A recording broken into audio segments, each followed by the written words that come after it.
श्री राधे राधे। भक्तों, उड़िया बाबा के परम दिव्य बचपन को आप श्रवण कर रहे थे, जिसमें 4 वर्ष 4 महीने 4 दिन के छोटे से बच्चे ने गायत्री जप बहुत सावधानी पूर्वक चालू कर दिया था। संध्या वंदन करता था और जो माता पालन पोषण कर रही थी, छोटी ताई, वही अब माता थी, क्योंकि माता का शरीर तो नहीं रह गया था। तो वो इनको भगवान के नाम का कीर्तन गान सुनाती रहती थी। और इनका जन्म इनके शरीर का जो हुआ था 1932 विक्रमी में हुआ था। विक्रमी संवत, ईस्वी सन आप मत समझना। विक्रमी संवत 1932, 57 वर्ष आप कम कर दीजिए तो सन का पता चल जाएगा। तो ज्येष्ठ पुत्र का जन्म हुआ था इनके रूप में, इसलिए सभी को बड़ा आनंद हुआ। और मैंने आपको बतलाया था कि बच्चे का नाम रखा गया आर्तत्राण मिश्र। आर्तत्राण अर्थात दुखियों के रक्षक। और बचपन में ही इनकी विद्या जो थी बहुत ही महान थी। लौकिक पारलौकिक दोनों प्रकार की, कर्मकांड, उपासना, भक्ति धारा, सब में इनको सहज ही रुचि थी और तीव्रता थी। गतिमान होते थे, बहुत जल्दी आगे बढ़ते थे। और भक्तों, गायत्री मंत्र का जप बहुत प्रेम से, लगन से करते थे। तत्व ग्रहण करने वाली सूक्ष्म विशुद्ध तीव्र बुद्धि थी इनकी। गायत्री का जप निरालस्य होकर के करते रहते थे, यहाँ तक कि खान पान का भी ध्यान नहीं देते थे। यद्यपि बच्चे थे, लेकिन जप की निष्ठा बड़ी तीव्र थी। इसके साथ इनको शक्ति कवच और शक्ति मंत्र की भी दीक्षा दी गई थी। किसी का जहाँ जन्म होता है वहाँ की भाषा पहले लोग सीखते हैं, इसलिए यज्ञोपवीत संस्कार होने के बाद ब्रह्मचर्य आश्रम में जब ये विद्या अध्ययन करने लगे तो मातृभाषा उड़िया भाषा जो होती है उसका परिचय कराया गया और उसके बाद संस्कृत का अध्ययन शुरू हो गया। नित्य कर्म, पूजा पद्धति, अमरकोश की शिक्षा देने के बाद फिर लघु सिद्धांत कौमुदी का अभ्यास चालू हो गया। व्याकरण, और इसके बाद ये श्रीमद् भगवद गीता और भागवत जी के 11 स्कंध का पाठ करने लगे। उस वंश की ऐसी मान्यता थी कि भागवत जी के 11 स्कंध और श्रीमद् भगवद गीता ये दोनों मिलते जुलते हैं। और ये कहते थे पंडित लोग कि जो 11 स्कंध है वो गीता की ही व्याख्या है, इसलिए गीता के साथ साथ 11 स्कंध का भी अध्ययन चल रहा था। प्रातः काल बालक ब्रह्म मुहूर्त में उठ जाता था और शौच स्नान से निवृत्त होकर के गायत्री जप और ध्यान का भी अभ्यास करने लगे। आप सोचो, छोटा बच्चा कितना ज्यादा होनहार था। भागवत के 11वें स्कंद का भी पाठ चल रहा है, गीता जी का भी पाठ चल रहा है, गायत्री जप चल रहा है और ध्यान का भी अभ्यास शुरू कर दिया। और जो सबसे आश्चर्य की बात थी कि बच्चों में जो चंचलता होती वो नहीं थी इनके अंदर। चंचलता का सर्वथा अभाव था। यद्यपि मुनि वृत्ति देखी जाती थी, आसन प्राणायाम में सहाय रुचि थी, आसन लगा के बैठते थे, प्राणायाम करते थे रोजाना, मुनि की तरह से अंतर्मुखी सी वृत्ति थी, ध्यान करते थे। लेकिन बाल चंचलता इतनी कम थी कि जहां डाल दिए जाते थे वहीं पड़े रहते थे। वहां बैठा दिया गया, यहाँ बैठ जाओ, बस वहां से हटना नहीं। और खेल कूद से तो कोई मतलब ही नहीं था इनको। प्राय नेत्र बंद रहते थे, मानो स्वभाव से ही ध्यानस्थ हो। खेल में जो कोई बालक आपस में खेलते, इनको कहते खेलने के लिए, तो ये खेलते नहीं थे बच्चों के साथ, तो इनको पीट देता था कोई बच्चे के, तू खेलता क्यों नहीं हमारे साथ। तो ये पिट जाते थे चुपचाप, और उस बच्चे को नहीं पीटते थे जो इन्हें पीटता था, अर्थात प्रतिकार नहीं करते थे। और इस बात से सब बड़े चकित होते थे घर के लोग कि इसको लोग पीटते हैं लेकिन ये किसी को नहीं पीटता है, न किसी को कुछ डांटता है, न कुछ बोलता है। कोई पीटता है तो पीट लेता है, लेकिन उसका प्रतिरोध नहीं करता, विरोध नहीं करता, गुस्सा नहीं करता किसी के ऊपर। बचपन में यदि किसी ने इनको पैसा दिया, घर के व्यक्ति ने, तो तुरंत जाकर के कागज पेंसिल खरीद लेते थे। खाने पीने को कोई शौक नहीं था, न खेल कूद में रुचि थी।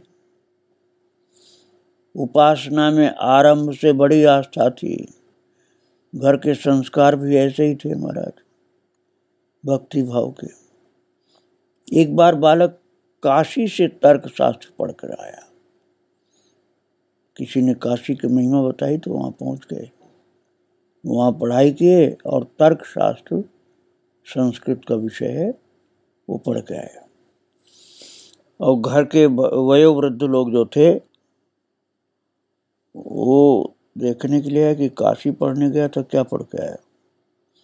तो एक सभा जोड़ी और उनसे पूछा कि तुम क्या पढ़ के आए हो। तो उसने तर्क शास्त्र की चीज सुनाते हुए कहा, कथम चैतन्यम शालग्राम शिलायाम, अर्थात शालग्राम शिला में चेतनता कैसे होती है।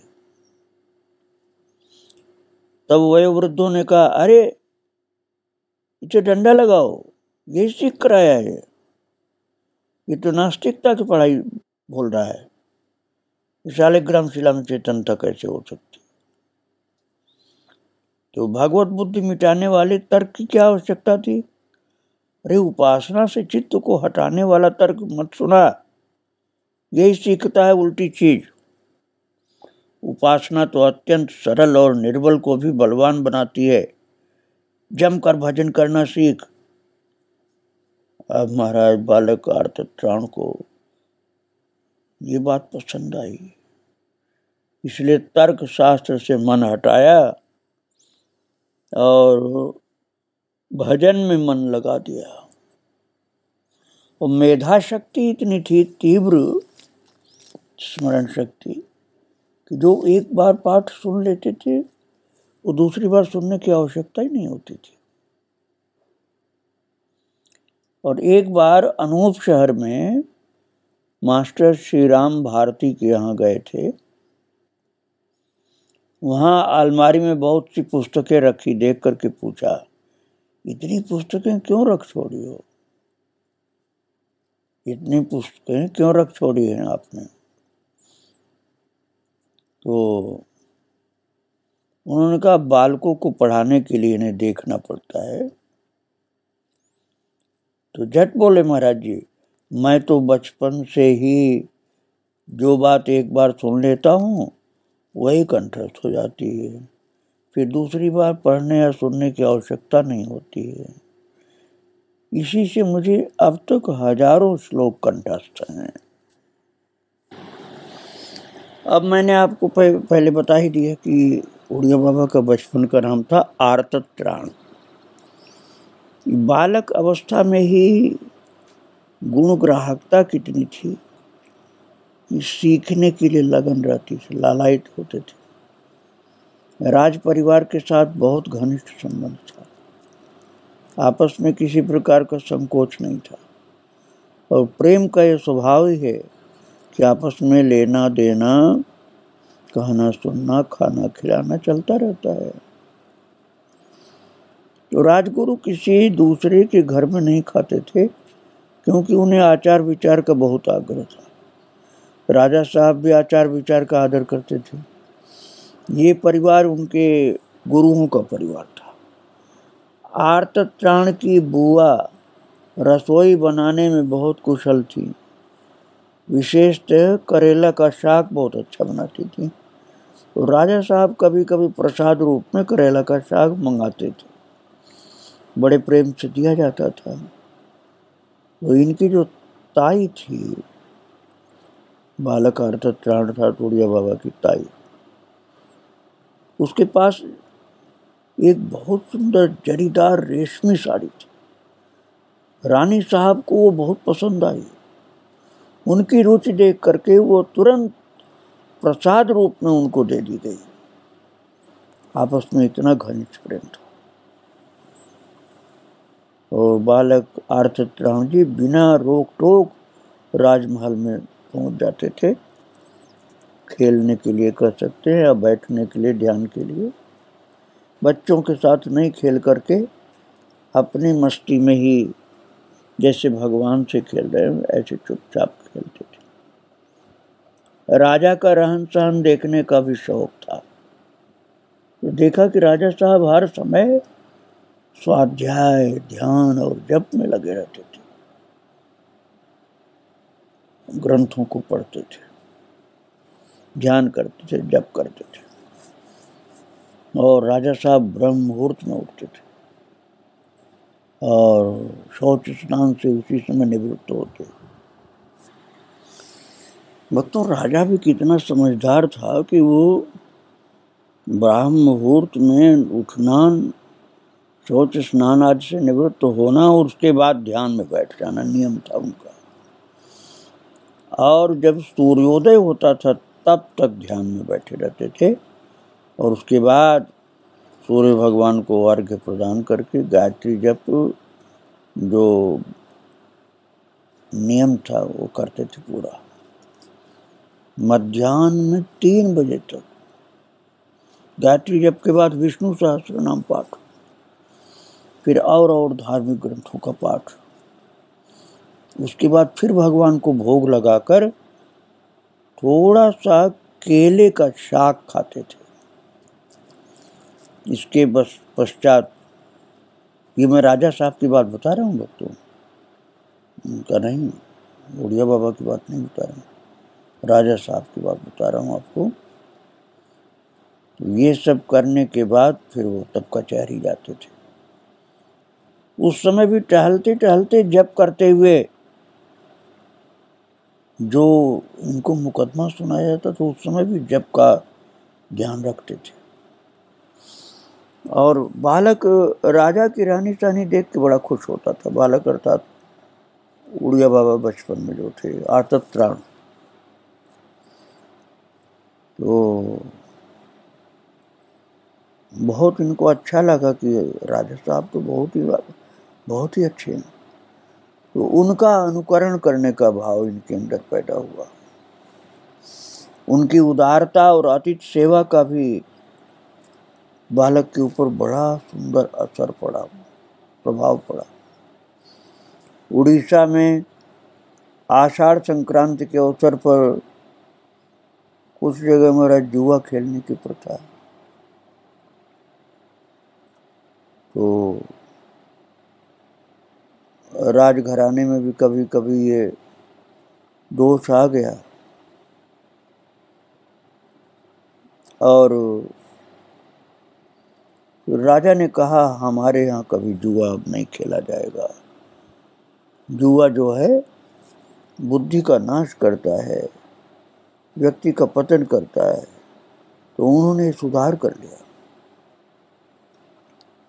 और ये देख करके उड़िया बाबा बहुत प्रसन्न हुए कि हम इस चीज़ को राजा से सीख रहे हैं कि ऐसी गंदी चीज़ को कभी भी ग्रहण नहीं करना चाहिए। सहनशीलता बालक आर्तत्राण में बहुत अद्भुत थी। बहुत भयंकर इनको बुखार हुआ बचपन में, उसमें प्यास के कारण बेचैन थे। ऐसा लगता था कि जैसे प्यास बढ़ती जा रही। हमारे उसमें जो वैद्य होते थे उनका इलाज भी बहुत अलग प्रकार का होता था। उन्होंने पानी पीने के लिए मना कर रखा था और प्यास बहुत ज्यादा थी, फिर भी शांति के साथ सामना किया उस प्यास का, पानी पिया नहीं। धैर्य की जैसे परीक्षा हो रही थी और उस परीक्षा में उत्तीर्ण थे, तटस्थ रूप से प्यास के साक्षी बने हुए थे। उसके कारण चित्त में विक्षोभ तक नहीं होने दिया। घर वालों को तो बड़ी चिंता हुई। पारिवारिक वैद्य को बुलाया गया, उन्होंने एक गोली दी और कहा इसे एक घड़ा जल में डालकर फिर जितनी इच्छा हो जल पी सकते हो। किंतु आश्चर्य की बात कि उस जल के 2-4 घूंट पीने के बाद ही तृषा शांत हो गई, सब चिंता मुक्त हो गए। और इनके स्वभाव से महाराज चकित हुए कि बच्चा इतना प्यासा था फिर भी पानी नहीं पिया। और एक बार अपने पिताजी को उन्होंने पारिवारिक किसी व्यक्ति से विवाद में क्रोधावस्था में देखा और उनका विवाद जिससे हो रहा था उन्होंने पालन पोषण किया था इनका। और एक पिताजी थे जो जन्म देने वाले पिता थे। तो महाराज जी बालक आर्तत्राण को बड़ा कष्ट हुआ कि ये लोग इतने बड़े हैं और फिर भी लड़ते हैं आपस में। लेकिन बालक किसी का पक्ष नहीं लेना चाहता था, न पिता का न पालक का। और दोनों उनके लिए पूज्य थे, इसलिए इनको बड़ा ये दुख हो रहा था कि दोनों लोग इतने समझदार होने पर भी कुछ सांसारिक बात के लिए लड़ाई कर रहे हैं, विवाद इतना क्रोधवश होकर के कर रहे हैं। तो बच्चा दोनों में से किसी का पक्ष नहीं ले सका। दुख इतना हुआ कि अचेत हो गया, मूर्छा आ गई। दुख के कारण मूर्छा हो गई कि इतने बड़े बड़े हैं और फिर भी लड़ते हैं। जैसे अपने स्वभाव का परिचय दे दिया कि मैं क्रोध रूपी शैतान का मुंह नहीं देखना चाहता। भावी जीवन में भी देखा गया कि दूसरों का भी क्रोध नहीं देख सकते थे, क्रोध वाली अवस्था के सम्मुख नहीं जाते थे, न खुद क्रोध करते थे, भले ही वहां से हट जाएं। और यदि नहीं हटे तो लोग क्रोधावेश में यदि लड़ते हुए दिखलाई पड़ते थे तो बालक बेहोश हो जाते थे। अर्थात उड़िया बाबा बचपन में लोगों की लड़ाई क्रोध देखते थे तो किसी को कुछ बोलते नहीं थे, बेहोश हो जाते थे। इतना ही अद्भुत शांति के पक्षधर थे कि लड़ना क्रोध करना इनको बिल्कुल भी पसंद ही नहीं था। उड़िया बाबा की बाल अवस्था में ही ये दैवी गुण दिखलाई पड़ने लगे थे। कुल 12 वर्ष की अवस्था में जन्मजात निवृत्ति मतलब पूर्ण वैराग्य और चिंता विलाप से हीन, प्रतिकार शून्य तितिक्षा कितना ही कोई इनको पीट ले, गाली बक दे, डांट दे, फटकार दे, मार दे, लेकिन ये शांति से सब सहन करते थे। खुद किसी को डांटते नहीं थे, दूसरा इनको भले डांटे। क्षमा की वृत्ति इनकी दिखलाई पड़ती थी। विद्याध्ययन का बड़ा चाव था और पारिवारिक मोह तो इनको जन्म से ही नहीं था। बस अपना सूझबूझ के साथ कार्य करते रहते थे। आवश्यक होने पर महाराज बड़े से बड़ा त्याग भी कर सकते थे।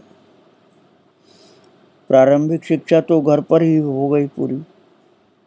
एक कायस्थ मित्र ने इनके पिताजी को अंग्रेजी पढ़ाने की सलाह दी कि बच्चे को अंग्रेजी पढ़ाओ। तो ये बात जब इनसे कही गई तो इनको बहुत दुख हुआ। उन्हें सहन नहीं हो सकता था कि उनके वंश में उत्पन्न बालक, इनके पिताजी को भी दुख हुआ महाराज, और इनको तो बहुत ज्यादा दुख हुआ। वो दुख इसलिए हो रहा था कि आचार विचार से हीन लोगों की भाषा हम नहीं पढ़ेंगे। अपना देश जो है, यहाँ के संस्कारों से हीन हमको नहीं होना है। इसलिए अंग्रेजी पढ़ने की बात न तो इनके पिताजी को पसंद आई और न इनको पसंद आई। बिल्कुल मना कर दिया कि मुझे अंग्रेजी नहीं पढ़ना। संस्कारहीन, आचार विचार, खान पान भ्रष्ट लोगों की विद्या मुझे नहीं पढ़नी है। बालक तो आगे पढ़ना चाहता था, पर घर के लोग, विशेष रूप से माता पिता, अपने बच्चे को बहुत दूर कहीं भेजना नहीं चाहते थे। इसलिए घर में ही कर्मकांड और साथ साथ भगवत भक्ति, इसकी शिक्षा दी जाती थी। लेकिन उड़िया बाबा जब बच्चे थे, 12 साल के बच्चे थे, तब की बात मैं आपको बता रहा हूँ। ये उच्च कोटि का शास्त्रीय और साहित्यिक अध्ययन करना चाहते थे और अपने गुरुजनों की विचारधारा उनको अच्छी नहीं लग रही थी। कहीं जाने की क्या जरूरत है, यहीं जो पढ़ रहे हो वही करो। ये कहते थे नहीं, मुझे पढ़ाई में आगे तक की बातें समझना सीखना है, क्योंकि विद्या तो एक धन है, इसको संतुष्ट क्यों मैं हो जाऊं, आगे क्यों नहीं बढ़ूं। तो महाराज ये विद्या के प्रति जो रुचि थी, इनको आगे कहीं जाकर विद्या अध्ययन करने के लिए विवश कर रही थी। और बालक आर्तत्राण को इतना विश्वास था कि यदि मुझे विद्या अध्ययन के लिए घर छोड़कर कहीं दूर जाना पड़ेगा तो भगवान मेरी सहायता करेंगे। वे परम कृपालु, हृदय खोल करके अपने अनंत हाथों को फैलाए हुए मुझे गोद में लेकर सर्वदा मेरा हित ही करेंगे, ऐसा सोच करके वे जाने के लिए तत्पर थे कि कहीं भी जाकर के मैं उच्च से उच्चतर विद्याओं का अध्ययन करूं। और अवस्था केवल 12 वर्ष की थी। तो राजगुरुओं के भी प्यारे थे, घर के भी लोग इनको बहुत चाहते थे, इसलिए जल्दी से इनका जाना संभव नहीं हो पा रहा था। कैसे जाएं? तो महाराज एक भड्डरी के लड़के के साथ फिर घर से चल दिए।